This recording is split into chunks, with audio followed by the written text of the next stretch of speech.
నేడు కర్ణాటకలో నాయకత్వ మార్పు జరగనుంది. సీఎం పదవికి సిద్ధరామయ్య రాజీనామా చేయనున్నారు. ఇవాళ మధ్యాహ్నం 3 గంటల తర్వాత రాజీనామా లేఖను సిద్ధరామయ్య గవర్నర్కు ఇవ్వనున్నారు. అనంతరం సీఎల్పీ నేతగా డీకే శివకుమార్ను ఎమ్మెల్యేను ఎన్నుకోనున్నారు. తదుపరి కర్ణాటక సీఎంగా డీకే శివకుమార్ శనివారం ప్రమాణ స్వీకారం చేయనున్నారు.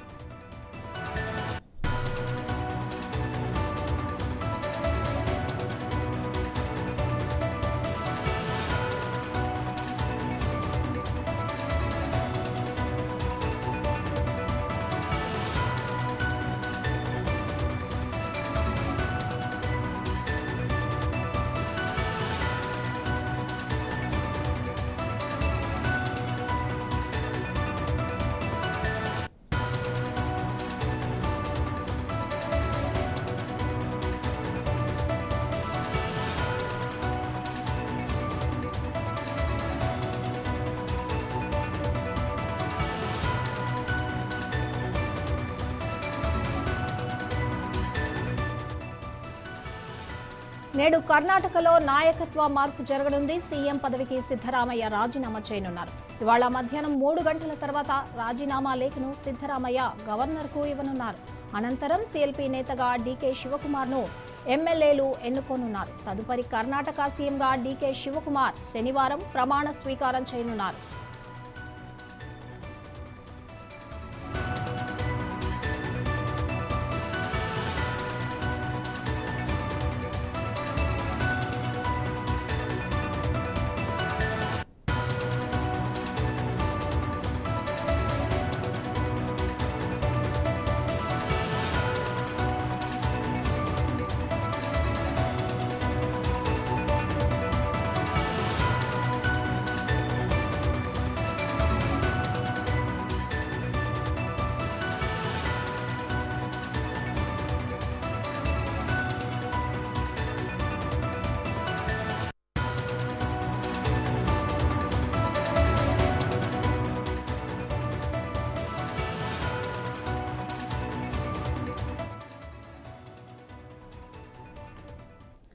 నేడు కర్ణాటకలో నాయకత్వ మార్పు జరగనుంది. సీఎం పదవికి సిద్ధరామయ్య రాజీనామా చేయనున్నారు.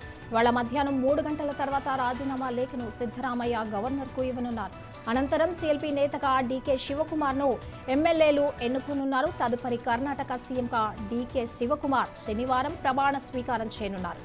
దీనికి సంబంధించి మరిన్ని అప్డేట్స్ మా రిపోర్టర్ రాజ్ కుమార్ అందిస్తారు. రాజ్ కుమార్, డీకే శివకుమార్ సిద్ధరామయ్య గురించి ఉన్న ఇన్ఫర్మేషన్ ఏంటి? సంగీత, మరి కర్ణాటకలో కాంగ్రెస్ ప్రభుత్వం ఉంది. సిద్ధరామయ్య నేతృత్వంలో ముఖ్యమంత్రి ఆధ్వర్యంలో ఇప్పటి వరకు దాదాపు 2.5 ఏళ్ళు పూర్తి అయిపోయింది. సో ఈ నేపథ్యంలో డీకే శివకుమార్ గతంలో చాలా రోజుల నుంచి చూసాం. ప్రారంభం నుంచి డీకే శివకుమార్ ముఖ్యమంత్రి కావాలని ప్రయత్నం చేశాడు, కానీ కుదరలే. సీనియర్ సిద్ధరామయ్య, అక్కడ ఉన్న ఎమ్మెల్యేలు కూడా చాలా మంది సిద్ధరామయ్యకు సపోర్ట్ చేస్తుంటూ డీకే శివకుమార్ కాకుండా సిద్ధరామయ్యకి ఇచ్చారు. కానీ పవర్ షేరింగ్ అనే ఒప్పందం ఉందని మనకు చాలా వార్తలు వచ్చాయి. అంటే 2.5 సంవత్సరాలు సిద్ధరామయ్య, ఆ తర్వాత మిగతా 2.5 సంవత్సరాలు డీకే శివకుమార్ అని పవర్ షేరింగ్ ఒప్పందంతో డీకే శివకుమార్ ఉప ముఖ్యమంత్రిగా ఒప్పుకున్నారని మనకు వార్తలు వచ్చాయి. సో కాంగ్రెస్ పార్టీలో అది సాధ్యమే, వేరే పార్టీలలో కొంచెం కష్టం, కానీ కాంగ్రెస్ పార్టీలో అది సాధ్యం అవుతుంది. గతంలో కూడా కొన్ని చూసాం. సో ఈ నేపథ్యంలో డీకే శివకుమార్ తన వర్గం అంతా కూడా అసంతృప్తితో ఢిల్లీకి ప్రయత్నాలు ప్రారంభించింది. ఢిల్లీ పెద్దలు సిద్ధరామయ్యను పిలిపించుకున్నారు. పిలిపించుకుని సిద్ధరామయ్యను ఒప్పించి మరి డీకే శివకుమార్ కు మళ్ళీ రాష్ట్ర ముఖ్యమంత్రిగా హోదా బాధ్యతలు అప్పచెప్పే అవకాశాలు. ఈ రోజు తను రాజీనామా చేసిన తర్వాత ఈ రోజు ప్రమాణ స్వీకారం కూడా చేయడానికి అన్ని ఏర్పాటు చేసినట్టుగా మనకు సమాచారం. ఢిల్లీ సమావేశంలో కూడా సిద్ధరామయ్య అన్నారు, ఇంకొక 2 ఏళ్ల గడువు ఇచ్చినా కూడా నేను ఇంకా కొనసాగిస్తాను అన్న మాట కూడా అన్నారు. ఇప్పుడు రాజీనామాకు సిద్ధమయ్యారు. కొంత ఇంటర్నల్ గా జరుగుతా ఉంది, కొంత అసంతృప్తితో. ఎందుకంటే సిద్ధరామయ్య సిద్ధంగా లేడు దిగిపోవడానికి, తన వర్గం కూడా సిద్ధంగా లేదు. ఖచ్చితంగా సిద్ధరామయ్య ముఖ్యమంత్రి కావాలి, నేనే ఉండాలని అతను తన వర్గం కూడా కోరుకుంటుంది. కానీ డీకే శివకుమార్ నుంచి కూడా ప్రెజర్ పెరుగుతా ఉంది. గతంలో కూడా తను బీజేపీలోకి వెళ్తాడు అనే వార్తలు కూడా వచ్చాయి. లాస్ట్ 1 ఇయర్ నుంచే ఫైటింగ్ జరుగుతా ఉంది ఇది డీకే శివకుమార్ వర్గం. ఎందుకంటే తను పార్టీ అధికారంలో కానీ చాలా కష్టపడ్డాడు, తన వర్గం చాలా ప్రెజర్ చేసింది. ఈ నేపథ్యంలో ఎప్పటికప్పుడు ఏదైనా చిన్న అసంతృప్తి రాగానే ఇది పెద్ద మ్యాటర్ అవుతుంది కాంగ్రెస్ కు. అందుకనే కాంగ్రెస్ ఒప్పించినట్టుగా తెలుస్తా ఉంది మనకు సిద్ధరామయ్యని. ఖచ్చితంగా డీకే శివకుమార్ ఇవ్వాలి లేదా పార్టీలో ప్రాబ్లం అవుతుందనే ఉద్దేశంతో ఆయనను బలవంతంగా ఒప్పించినట్టుగా మనకు వార్తలు అయితే వస్తున్నాయి. నిన్న రకరకాల వార్తలు వచ్చాయి. ఒకసారి లేదు డి శివకుమార్ కు మొండి చేయి చూపెట్టింది అధిష్టానం అని, మరొకసారి సిద్ధరామయ్యని దిగిపోలే రాజీనామా చేయాలని మరొక వైపు వార్తలు. ఇలా కాంగ్రెస్ పార్టీ ఢిల్లీలో హైకమాండ్ ఏది చెప్తే అది వినాల్సిందే.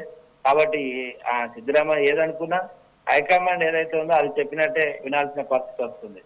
సో ఇది ఎందుకంటే మళ్ళీ ఇంకొక వార్తలు కూడా వచ్చాయి. డీకే సిద్ధరామయ్య రాజీనామాకు సిద్ధమే, దిగిపోవడానికి సిద్ధమే, కానీ డీకే శివకుమార్ కాకుండా పరమేశ్వర్ కానీ అలాంటి వారికి సీఎం పగ్గాలు ఇవ్వాలని కూడా హైకమాండ్ ముందు ఉంచినట్టు తెలుస్తుంది. కానీ ఎట్టకేలకు మరి ఢిల్లీ పెద్దలు, కాంగ్రెస్ పెద్దలు డీకే శివకుమార్ వైపే మొగ్గు చూపినట్టుగా మనకు తెలుస్తా ఉంది. Right, thank you Raj Kumar.